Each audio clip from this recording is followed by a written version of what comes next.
Ms. Joyce Henderson, good afternoon. Good afternoon. Thank you for coming to Black Chronicles One-on-One. And we are excited to have Ms. Joyce Henderson with us. And it is a pleasure for me to be here in Class 101. Ms. Henderson, could you do for our audience, could you tell us who you are and where you're from? I'd love to start off with your maiden name and your family. What's your background? Okay. All right. First of all, I'm Joyce, maiden name Johnson Henderson. And I'm one of 4 girls. My parents, Eddie Lee, the late Eddie Lee Johnson and Fannie Mae Johnson. And I can truly say we are products of Green Pastures, which is in Spencer. I call it the capital of Spencer, and that is northeast of Oklahoma City. Now, I take great pride in being a Green Pasture resident. Why? Because I tell people we're the only community that's mentioned in the Bible, so that makes us special. Okay. That's right. All right. How many siblings did you say? How many with the I family? have 3 sisters. There are 4 girls in our family, and we're all graduates of Dungy High School. My mother and father also graduated from Dungy High School, and the 4 of us girls are graduates of Langston University. Speaking of Green Pastures, the proud capital of Spencer. That's right. What did Green Pasture and Spencer, for those watching and listening, what's the difference between the two? Well, Green Pastures is a community, and we are located in Spencer. And, you know, it's funny you would ask that question because at Langston University they said, okay, do you live in Green Pastures, Spencer, Choctaw, Nakoma Park? Because those are surrounding communities. Even New Chance City and Dungy Edition and Parker Heights Edition, you have certain community, neighborhoods maybe, I should say. But if you look at the larger picture, we're from Spencer, Oklahoma, and of course the different communities depended on where you lived.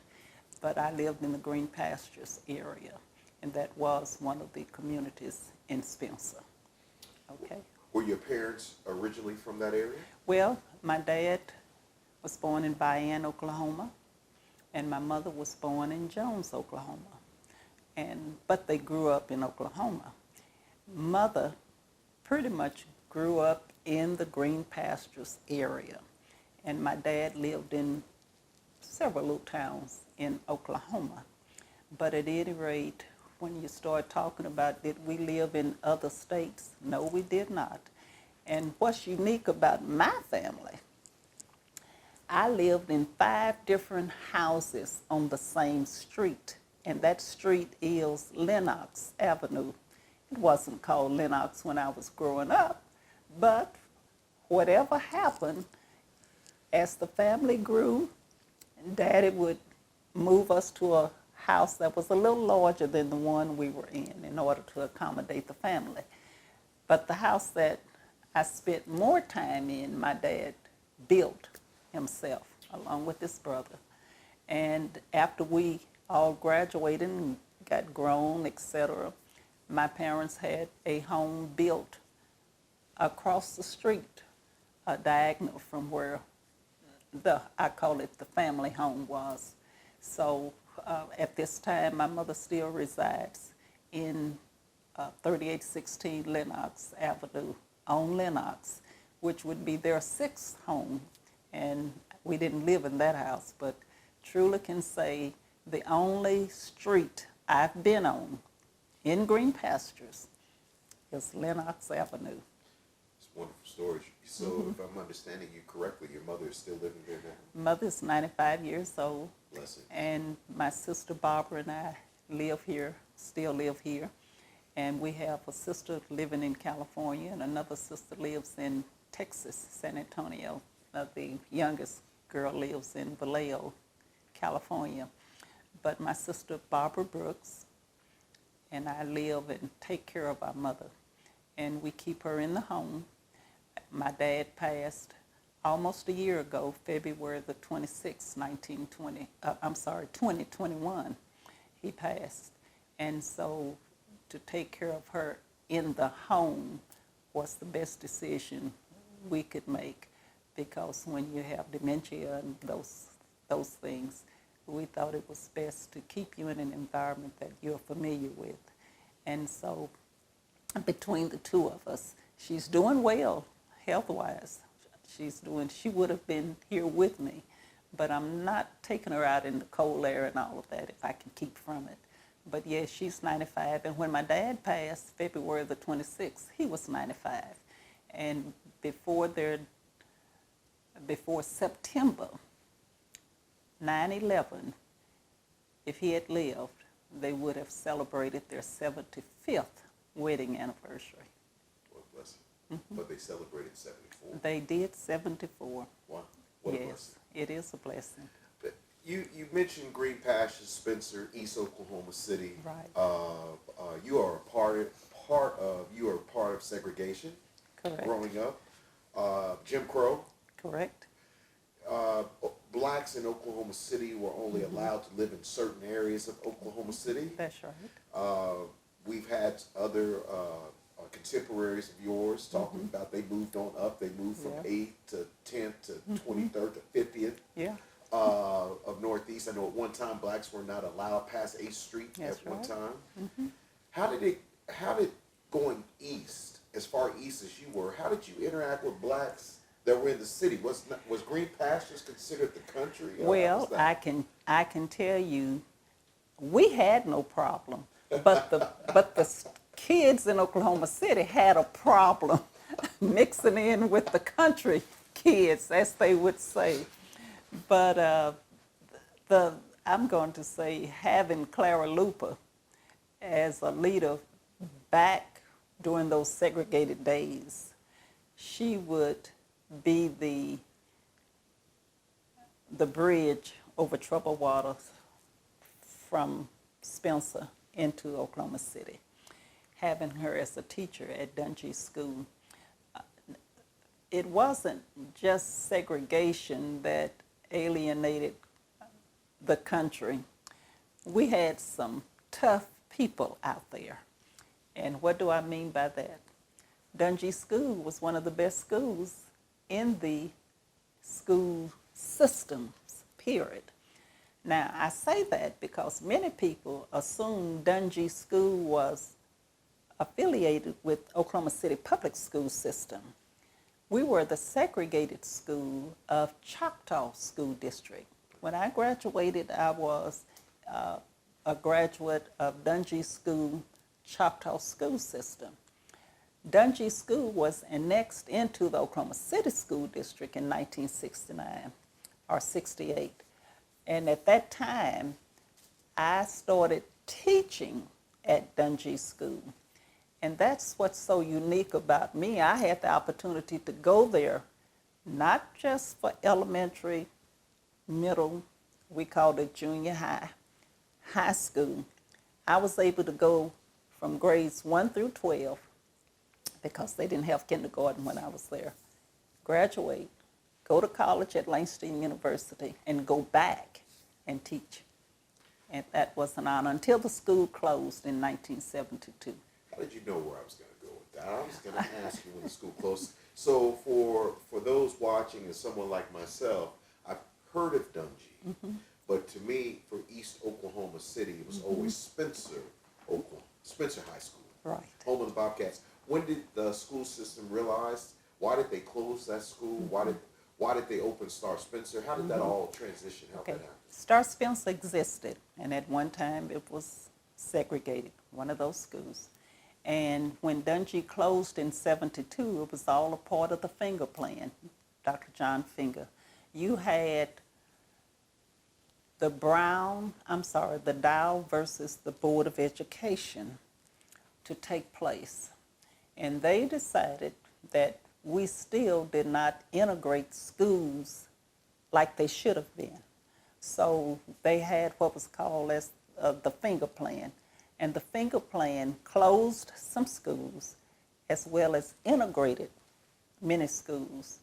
And I can say probably where the district had maybe 80,000 students, when they actually went into true integration, many of those students left and the district decreased down to about 40 to 50,000 students.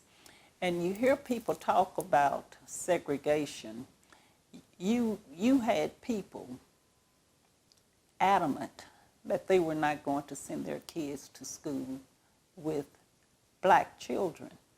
And so you have a lot of these communities that formed because of white flight. And that took place going into Moore, going into Norman, going into Edmond. You just had areas that continued to segregate, but they did it in another way. Now we had, when you had the finger plan to desegregate schools, at that time Dungy had become a part of the Oklahoma City School District. So you couldn't transport students from out in Spencer up to Douglas High School. So of course, at that time, Star Spencer was open and was integrated. And depending on the line of separation, if you lived, depending on where that line was, you attended Star Spencer High School. When the school closed, I was assigned to be a teacher, a history teacher. In fact, I helped with the transition of students because no one wanted Dungy to close. We felt like our school was, quote, good enough to stay open. But in reality, we knew there were things ignored in that particular school. And for young people, going to another school meant we were going to be excluded again because of you're not a part of our school, so we don't want you to be in our clubs and organizations. And so you had those kind of attitudes that existed, not only with whites, but with blacks who at that time attended Star Spencer. They didn't want Dungy students coming over, taking over their school. And those were some attitudes that you had to deal with. Do you think certain, I won't, I hate to speak general, but let's just deal with the blacks that were at Star. Was that a class system? Do you think that they felt that way? Oh, you always had the have and have-nots, for sure. And it was the same in Oklahoma City. You know, we were the have-nots out in the country, so to speak. So and that's why it's important for attitudes to change. They won't change being separated. Once you know me as a person, your attitude will not be a general attitude. It will be, well, I know Joyce, and Joyce does not fit ABC, some of those stereotypes that you might have in your mind. But I've always thought, let's not fool ourselves to think that in our own race, we had some prejudice attitudes. And yes, those attitudes did come down to the have and the have-nots. Well said. You're Dr. Joyce Henderson. No, I'm not. Okay, so I just wanted to make sure I didn't mess up on that. But let me say, I have corrected more people telling them I do not have a doctorate degree. And I say that because the people who have their doctorate degrees, they want their recognition. And they certainly don't like it if you don't have it and you get referred to. Well, I have been corrected when I have not acknowledged someone with that doctorate. And some people are like that. And so I just said, I thought I better verify that. I thought I was correct, and I apologize. That's okay. You mentioned, I love your perfect segue. Ms. Henderson, you talked about East Oklahoma City, Green Pasture, Northeast Oklahoma City, black communities, the bridge. You called Ms. Clara Looper the bridge. Yes. How were you introduced to the civil rights movement? Okay. How old were you when you first started? And this is just a dynamic story. Well, I use Clara Looper. You cannot talk about the civil rights movement without talking about Clara Looper. we were fortunate to have a Clara Luper as our teacher at Dungee, and she taught many years at Dungee High School. She was a history teacher. She was my history teacher. She wasn't the only one. All of the teachers at Dungee were among the best, and I really mean that sincerely. You look back and you had Nancy Randolph Davis, also known for what she contributed in the civil rights movement. And all of our teachers, they were active not only in the schools, but they were active in the community, and they were active in making change. And I think when you start talking about the bridge, the fact that Clara Luper was the NAACP youth advisor, she invited her students to become members of the youth council, NAACP Youth Council. And that's how I got involved, and that's how I got to meet many of the city kids, so to speak, because Clara Luper was the sponsor, and of course you had many of those students involved in the NAACP Youth Council also. So looking at that and having her as our teacher, she invited us to participate in the sit-ins. And you didn't have a Clara Luper that didn't make you feel like you needed to participate in the Clara Luper. I tell people I was more afraid of Clara Luper than I was the sit-in movement. But at any rate, she had a way of inviting you, and history was her life. History was her passion. So in junior high school, and I would say probably, and that's what we call it, we didn't call it middle school then, probably in the 7th, 8th grade, I got involved. Now, being involved in the sit-ins was not something my parents really wanted me to do, but you know, you keep begging, and Mama, can I go? Will you please let me participate, etc. And they gave in and allowed me to do it. The other students at Dungee also participated. Now, going back in Maryland probably will give you a little history on that. Maryland, her daughter. Her daughter. She wrote a play while she was teacher at Dungee for the president. And when she wrote that play, that was probably the key to starting the sit-in as we know them.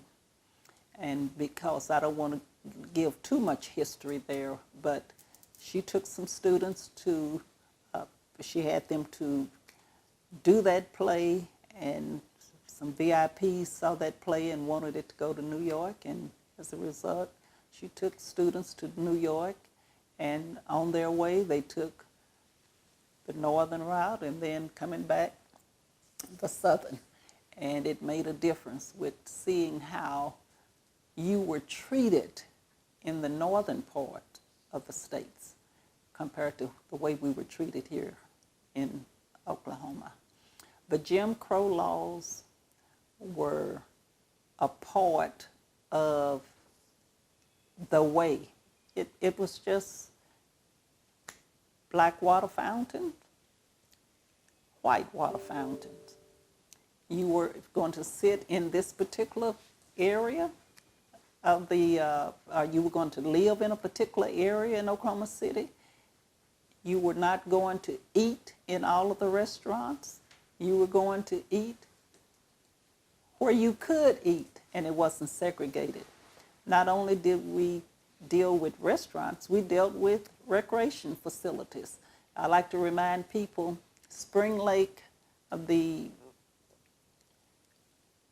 Business College Technology Center used to be Spring Lake Park. I used to enjoy that park. We used Spring Lake Music Park. And at one time, it was segregated, and you couldn't go. And part of our mission was to integrate recreation facilities. So you look at that in Wedgwood Park. Just think about all of the different parks. Even the zoo at one time. You only had one day that we could go. But if you go back to the history of segregation in Oklahoma City, I'm just proud that I played a little part in the change. Now, I can assure you, as a child, you're not thinking I'm making history. I think anybody, if you are treated one way because of the color of your skin, something is wrong with that picture. And you didn't need to convince us that we need to do something about this. So when Clara Luper became the leader, and she was the leader, inviting us to be a part of change, then we took that on with no problem. I have done some research on this topic. Okay. And it seems like every time I stop and really dive in, I learn something new and different. Okay. You mentioned something in one interview that you have done that your peers got arrested during the march, and you went to use the restroom, and so saying that, where was that? What protest was that? Okay, that was in Oklahoma City, and I can't tell you the particular restaurant, but yes, I need to go to the restroom. We couldn't protest and go to the restroom where we were protesting, and we were told where to go. And when I got back, the paddy wagon had taken everybody to jail. And I'm like, where is everybody? And somebody told me, and I can't tell you who, but told me they went to jail. Well, where is jail? Well, you're downtown anyway, and the jail wasn't that far, but we got directions on how to get to jail. When we got there, I was so proud to say I was with them. You need to arrest me. And the police said, we can't arrest you. I said, why? But I was with them. He said, because we didn't see you. Disappointed. They couldn't arrest me because they didn't actually see me during that particular time protesting. So at any rate, my opportunity for being arrested didn't take place. And I don't know, when I tell my young people when I was principal and I share that story, well, Miss Henderson, why did you want a jail record? To me, that was proof that I was a participant of the civil rights movement and the sit-in, having that jail record. And of course, Miss Luper, she's been arrested 26 times. I just thought if you were protesting, you should be arrested. And I missed my opportunity. During this, what years were we talking about when you were part of this movement protesting? I graduated from high school in 1964. And of course, the Civil Rights Act was signed in 1964. Prior to that, when I was you're looking at the first, and I mean the first sit-in took place August 19, 1958. And I would say... Cat's Drugstore. Cat's Drugstore. And it didn't last long because they integrated after about 2 or 3 days. So after about 2 or 3 days, there were other restaurants in the Oklahoma City area that were segregated, and we participated in that.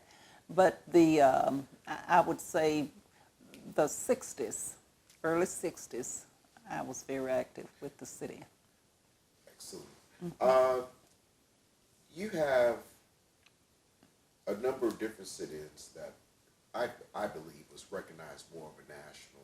Greensboro sit-in. Mm-hmm. And then, of course, you have Selma, you have Montgomery. Mm-hmm. Those cities and the actions that took place in that city, for some reason, seems to overshadow what took place here in Oklahoma City. Right. Oklahoma City was, I believe, ground zero for civil rights movement. Why is that, you think? Well, the first thing, we were the first, and we are trying to get the records to reflect that.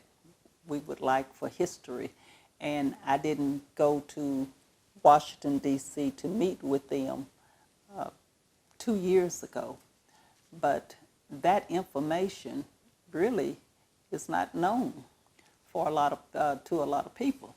And Oklahoma City was the first nonviolent. Now, I believe the other sit-ins, especially, like you say, in other southern states, they were more violent. We were fortunate in Oklahoma City not to have that type of violence, Oh, we had mistreatment. And when you say mistreatment, I'm talking about those who would maybe pour water on you or kick you when they were trying to get into a restaurant and you were in the way. And I share with others, I was at one of the cafeterias and the owner opened the door in order for the white customers to go in. Well, I'm behind the door, and he knew I was behind the door, but it was a wall. And he opened the door wide enough and pressed me up against the wall. Well, the one thing I wanted to do was to pinch him. But in our civil rights instructions from Clara Lupa, we could not retaliate. It didn't matter if they would spit on you or whatever. So we were taught and we were trained not to retaliate if they did anything to you. So we were nonviolent, and I think the others got more recognition because you had more violence taking place with their events. The training. Calvary Baptist Church was where training took place, Second and Walnut. That's right, and I had the opportunity to be the sung leader at one time. The mission every Saturday was to meet at Calvary Baptist Church. And that's when we would do our cheers and get pepped and get ready for that day. And at that time, you had our sponsors, NAACP youth sponsors, giving us instructions on how we were to act, how we were to carry ourselves. I can say the one thing we did, we prayed every meeting on that Saturday morning, or every Saturday morning we would pray first. But to get ready for that day, being the song leader, I had the opportunity to because Clara Lupa at Dungy was my cheerleader sponsor, and so it carried over into being the NAACP youth advisor, using me as a cheerleader when we had meetings on Saturdays. But at any rate, those meetings like, you want your freedom? Yeah, you're going to walk. Yeah, you're going to talk. You want your freedom? I can't hear you. You want your freedom? I can't hear you. And of course, you know, when you got a group, a loud group, we're ready to go by the time we get through with our freedom songs. So I had the opportunity to lead many of those freedom songs and give me that old freedom spirit, give me that old freedom spirit, and you would feel, not just say the words, you would feel the words. And once you had that feeling, you were ready for the day. And so we got instructions at Calvary Baptist Church, again, where we met. And you know, today we have had the opportunity to go to Davis Law Firm. That is now, but they kept the auditorium the way it was when we were meeting there. And on several occasions, we've had students to go and see what the auditorium looked like at Calvary Baptist Church. And that gives me chills because, again, I'm teaching young people some of the yells or some of the cheers we did in preparation for the march. Excuse me. What event or what person in your life has made you who you are? Well, excluding my parents and my family, being a part of civil rights really gave me a foundation. I think that would be a good example. Not only did we participate in sit-ins, but we had some of the first beauty contests in Oklahoma City run by Clara Lupa. So being a part of those beauty contests, we picked up confidence, we learned how to walk, we learned how to talk, and we just learned so many things that develop you as a person. And a lot of people forgot about those things, but if you look in her book, you will see pageants where we participated in those. But the fact that I had the opportunity to see the large picture, I was able to go beyond Spencer and Oklahoma, being a part of the NAACP, meaning I attended national NAACP youth conventions. Having the opportunity to go to Washington, D.C., August 28, 1963, to hear Dr. Martin Luther King deliver the I Have a Dream speech made me feel like I am really somebody in this movement. At the time, I didn't know what I was really going to. I knew we were going to the march on the Capitol. But when you got there and you saw the thousands of people that had the same concerns you had, equality for all people, you could not help but feel like that changed me as a person. So if you look at, it's hard for me to identify one event, but I can truly say that event impacted my life. And because you had Clara Luper, who made you feel like you could do anything that you wanted to do, and whatever you did, do it, give it your best. Those were things that became a part of Joyce Henderson.